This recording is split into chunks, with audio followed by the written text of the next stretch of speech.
Less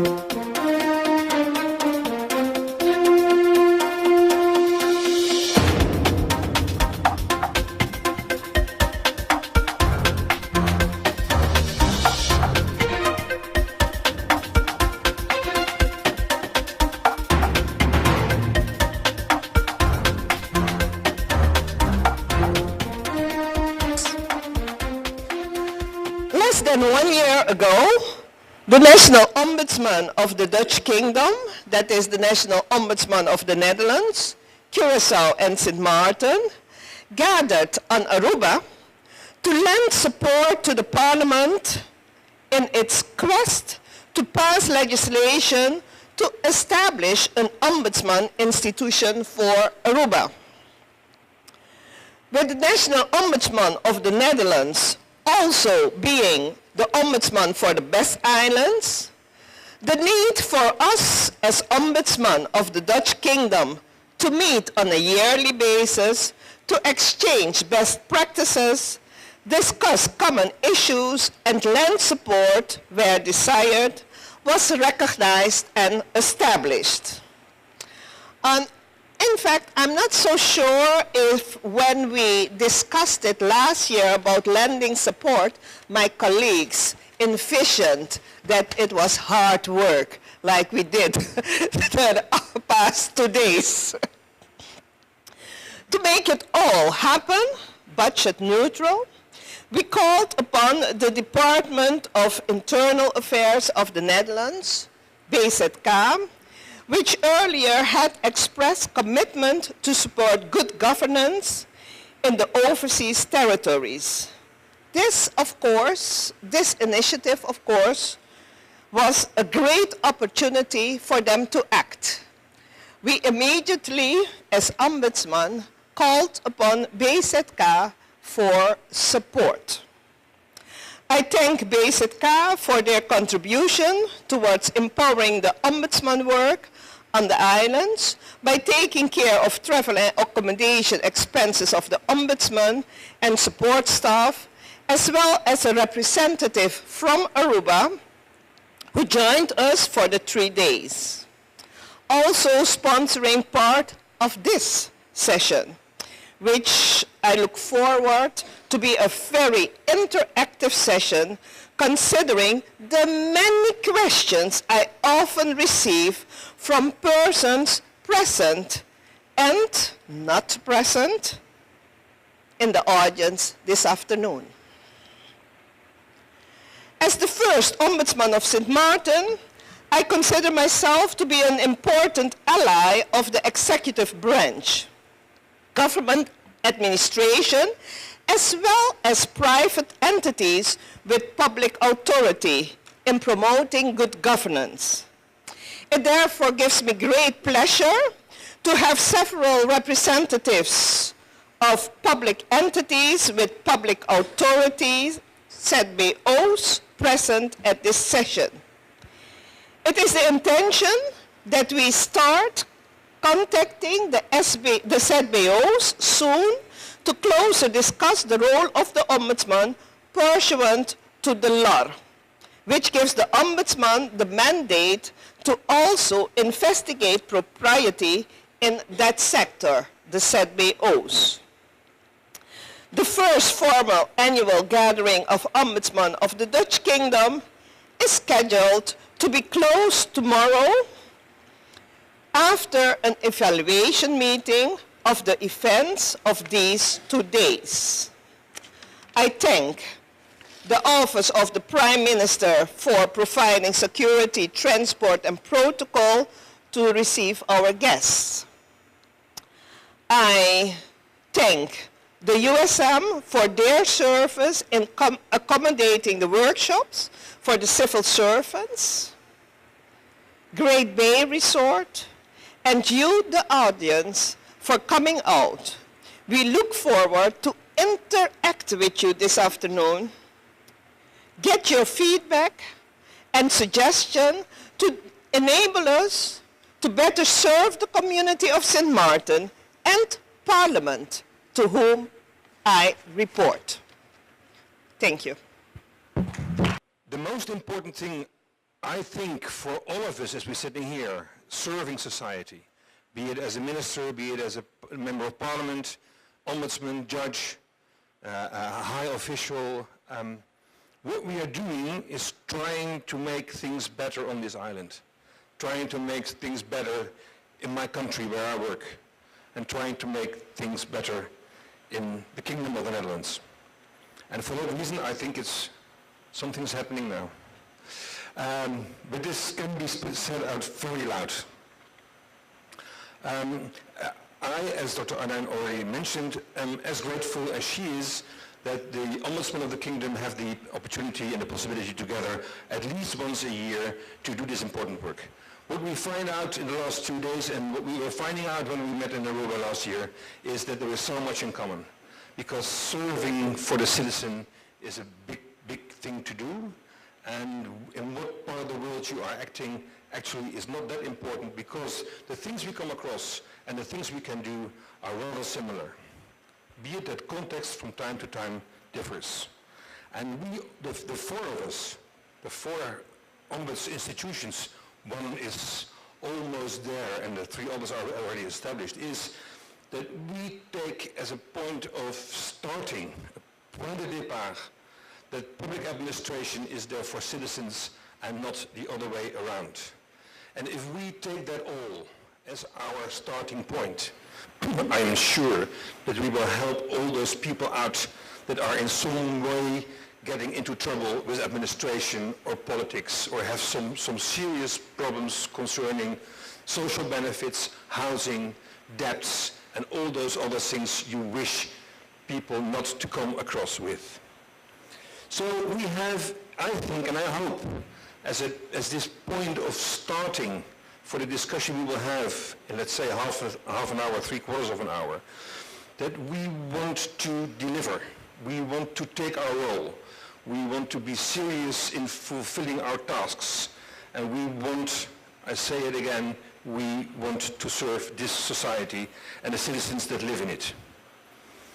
And for that we have chosen within the kingdom, but St. Martin in itself also, as did Curaçao, as did Aruba, as did the Netherlands, we chose the democratic society, and we chose actually the rule of law as the basic principle for the way, let's say, our society has to function. There's actually 3 pillars in my view, which is the rule of law, there is the constitution or the staatsregeling, and there is, of course, human rights. And the kingdom, as we all know, is part of the European Convention on Human Rights, which is also a binding factor for the ombudsman here present, because when it comes to propriety, I think human rights are very much and very important. And I would like to say something about that rule of law, and I hope that you have some sort of concept on what it is. And I think there's one element in it that for us today is very, very important, and that is that we are bound by the law, private and public, citizens, authorities, governments, governmental bodies, everybody who takes part in this society. And Lord Bingham, he was a law lord in the United Kingdom, said it this way: the rule of law, that is, that all persons within the state, whether private or public, should be bound by and entitled to the benefit of laws publicly made, taking effect generally in the future and publicly administered. And I think if we take that formulation or definition of the rule of law, we for sure know what we have to do then. We are representing government. An ombudsman is also part of the structure and part of the government being a High Council of State. Parliament is part of the democratic society. The government takes its own role. But we all are, and that is very important, and I can't say it enough, and I will repeat it several times this afternoon, we are all bound by the law. We are not above the law. We are bound by the law. We have to stand for the rights of the citizens, and by that we have to be, well, obliging to the laws ourselves. And it sounds very easily said, but it's very difficult to perform. So the rule of law, the Constitution, and human rights. And I expect that human rights is something that is here also in this society common knowledge and commonly applied. And in that I can refer, for example, to the case brought by the Ombudsman of St. Martin before the Constitutional Court of St. Martin, in which it was at stake whether lifetime imprisonment and sentence was appropriate and in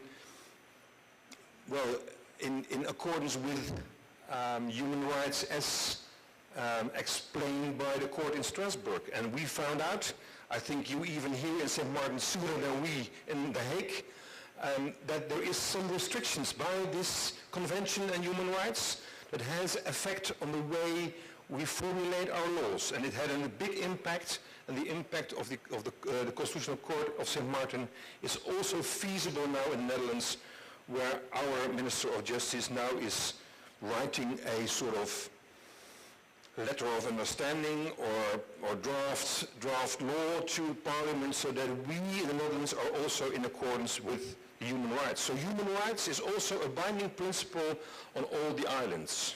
And then there's this Constitution.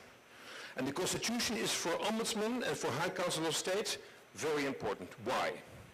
Because our position is enshrined in that Constitution. In the beginning, 1982 in the Netherlands, it was just the law on the National Ombudsman, and afterwards, some years later, it was part of the Constitution. So it is now in the Constitution, and it is in US staatsregeling, that the position of the Ombudsman is that of a High Council of State, which makes him fully independent of government, that is of the executive, and he is impartial. And she is impartial too, I'm sure. And that means that we have a position within society of advising government bodies, of for Ombudsman handling complaints, but for example for the Court of Auditors it goes the same. They are impartial, independent, good advisors, and they have to do what they must do within the framework I just gave you. Within this democratic state with its three pillars: human rights, rule of law, and staatsregeling or constitution. And for me, personally, that is a sort of extra you get when you take up this office. Because the people await from you that you fulfill that role, that you show what independence is, that your complaints handling is impartial, that you say what is the truth, and that your analysis and your investigations are thoroughly, which is a heavy duty, I can tell you. It is not easy to do that. It is not easy to do that. Why not? Because from time to time you have to displease government. You have to displease government. I think the president of the Hoge Raad in the Netherlands, Mr. Korstens, at his farewell speech said something like, from time to time it must, and he named the word schuren, between the powers of states. And I think it is one of the most important roles of an ombudsman that he makes it schuur. What's the proper word for schuren in English? Friction? Yeah, well, okay. You know what I mean? I just look in the room. You know what I mean? We should have from time to time somebody say, I don't like this ombudsman. I don't like them. I just don't like them. And I know in Holland it is like that from time to time. And then they say, you know, now I look at his investigation and I see his recommendations, I start liking him again. And the next week is the other way. And what we do is take a position and get steady. Because we have this very important part of the point of starting, point de départ. We are there for the citizens. And we take the citizens' perspective always first on our list. We want, and is the way we formulate it in the vision and in the mission of the Netherlands Ombudsman that is now, I think, 1 year old. It was sort of revised when I started. And we think that when government acts, whatever capacity, be it the national government, be it the local authority, be it a civil servant, be it a secretary general, be it making policies or making laws, in everything that government does, it must take into account the position of the citizens. What will it do to the ones living in my country? What will be the effect? Will there be harm? Will there be positive developments? Will there some problems? And can I already see what problems that will be and find some solutions by my own motion? That is the role you have as being part of Parliament, government, executive. And it is our role as a High Council of State to emphasize that governments do their work well if they take into account the particular perspective of the citizen. And this is not something that is sort of highbrow knowledge and almost scientific.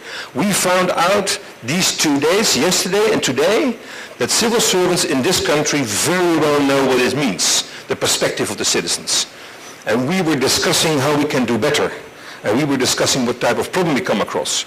And I think it is very, very hopeful and promising to see that the bottlenecks we identified these days, that these are bottlenecks that can be overwon, that these are bottlenecks that will be flat bottles without necks, just straight bottles, to put your flowers in and show that you have overwon and overcome. So the citizen's perspective is the point we take, always first on our list. And then it comes to another task we have as Council of State, High Council of State. It goes for the Court of Auditors, it goes for the Raad van Advies, and it goes for the Ombudsman. We want to contribute to what is called good governance. And good governance might imply there is not good governance at this moment, so we now have some writers and some scientists that say, well, we better talk about we are going for better governance, to show that some things are already going well, but that we can do better. And I think if you read a report of the Ombudsman of St. Martin and if you read the reports of the Ombudsman of Curaçao and my own reports, you will find out what we meant by making things better, which is no longer Philips, but it is now just the Ombudsman. Because if you read these reports, you can see where things went wrong between government and the citizen. And the work of the Ombudsman is not to accuse. The work of the Ombudsman is not to judge. I did that years before. But I quit judging. I started recommending, which is a totally different position, but as important as judgments. And I think that our recommendations are always pointing out that there where trust between the citizen and the government is lacking, we show where you can do better. You can do better by giving better information. You can do better by a sort of early warning system, being there at the very moment the problem exists. You could restore that bond of trust by writing out where things went wrong and what can be done better in the future. And you can show what harm it does if government is not taking into account the position of the citizen when governmental acts are taken. And we were discussing this morning very, let's say, basic things, and also some very difficult problems, but the basic things were being responsive. Where is the responsiveness of government? That is one of the first things government should do. Civil servants, individuals should do. You as parliamentaries should do. Giving information, adequate information, and in time. We found out, and this is not new, not to you and not to me and not to this country and not to other countries, but we found out once more this morning that if somebody is complaining, he from time to time not even receives a letter in which is confirmed that his complaint is received. We found out this morning that from time to time when a complaint was made that there was no reaction at all. And we found out from time to time also in this country, even when there was a second letter and a third letter and a fourth letter, that there was no reaction at all.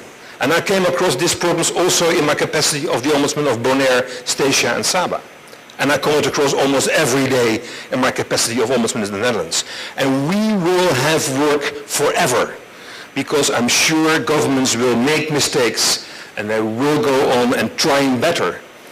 But the basics, the responsiveness, the openness of government not as a sort of great big body, nobody knows exactly what it is, but government in the form of those civil servants at the windows, as we were talking about this morning. They want to do their best. They want to do well. And they want to be in the position, and we, ombudsmen, you, members of parliament, you, members of the government, ministers, you are in the position to accommodate your own civil servants so that they can fulfill the task they feel is part of their job. And that's what I ask from you actually. Now I could stop after this and just say, well, let's go back and not work. We all take our own responsibility and we start working on that, and we make all the civil servants, we give them the position, we make them independent, we give them the room and the space to do so, because they know what's best. We found that out this morning. And remember, for the citizen, there is not just one government. There is many departments, there is many ministers, there's many, but in the end, there is for them actually only one government. It is them, he or she, and the government. And how the government is organized in all these different forms, from time to time, even not very transparent to find out where to be, on what door to knock. We have to take into account the perspective of the citizen, that he is confronted with this overhead, the government in all its entities, and he sees that as one. And we, as part of the government, we have to know that when we're going to reply. We must know that there is many governments, but only one citizen. And that the problem can come from various different ways to this one citizen, and that he is confronted with different information, contradictory from time to time, not adequate, etc., etc. So if you are starting to handling complaints or to intervene to make things better, you always have to realize that in most of the cases it is not just you and your department or ministry, but there is many others involved too. And Dr. Ardijn was mentioning the ZBO's, and it is from my own experience in the Netherlands that ZBO's, it is not only when there's a complaint about them, this mostly also is a complaint about some ministry, because there is a strong relationship between the ministries and these ZBO's. So also there we have to take into account that for the citizen it is difficult to get through this route and where he cannot find his way, and we have to help him out. And this morning in the workshops, some of the cases that we were discussing was exactly about this problem. And we call it in Dutch van het kastje naar de muur. And I have found out this morning that in English it is from pillar to post. And from pillar to post is the complaint we receive most. We send people away who have serious complaints, instead of helping them out, showing them the way where they can have redress or information or adequate treatment. That is the feedback I would like to give you from our workshops. And then something more about taking High Council serious. If I'm asking you, are you taking High Council serious? I'm sure you will say yes. And if I leave the door and you have to answer that question, you will still say yes. But the question is, do you take High Council serious? Do you take my recommendations serious? Do you take into account the reports of your Court of Auditors? Do you take serious the Raad van Advies? We are there just not for nothing. And we are not there because we enjoy the job. We are there because we want to be effective, and we want to cause effect. We want to be effectively involved in the development of government and in the service of the government. And this morning, some of the colleagues said in the workshop, being asked, what's your aim after today? And she said, I will raise the bar. And I said, well, that's good. I remember that one. Because I think that in a few words says what the High Council of States really want to do. Raise the bar and show how you can enter, although that bar is raised. That is what we want.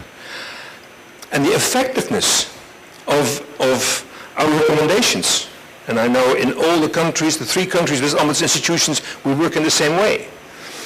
We have to be very precise in our investigations. And we have to be very precise in our analysis.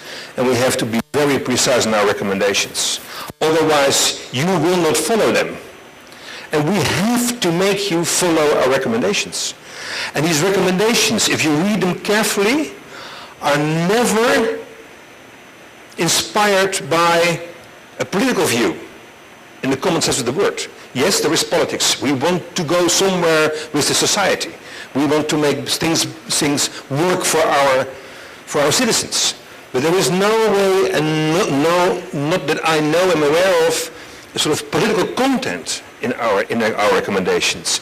We think that what we recommend is valid under this government and will be valid under the next. Because what we are doing, let's say, by example, it would be strange if we would recommend that a proper response should be there within 2 weeks. And after elections, we would say, no, make it 4. That's a strange thing to do. It is between the administration, the public administration, and a citizen, regardless upon who is in charge, who is the prime minister, whether it is my party or not.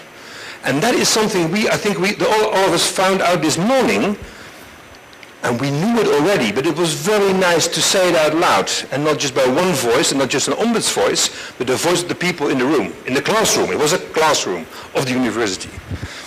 And we said, that's the way we want to do it. We want to be a proper public administration. We want to serve the public. And serving the public is not related to majority voting, political preferences or else. It is about the relation between those serving society in the capacity of civil servants and those who are depending upon our service. And if I might make some remark on where I think, I called it this morning, things are unfinished. That is in the relationship between the position of, say, secretaries general, ministers, head of services, in relation to complaint handling. Who is responsible for what? And can you be overruled? If I am head of service or a secretary general and I take the complaints handling in my own hands, and I do it in an appropriate way, and I say within my department where I am the chief officer, I think this is an appropriate way of handling the case and this is the outcome and I'm going to apologize. Then do you think, or are you of the opinion that such a decision taken by a Secretary General can be overruled by a minister? I'm not answering the question. I'm just posing the question. I think there we have unfinished work. We have to talk, you have to talk together. How are we going to make policies so that within the public administration there is this policy transparent for the citizens, very transparent, they know where to go, they know what to expect, and they know who is responsible for the outcome of the complaints handling.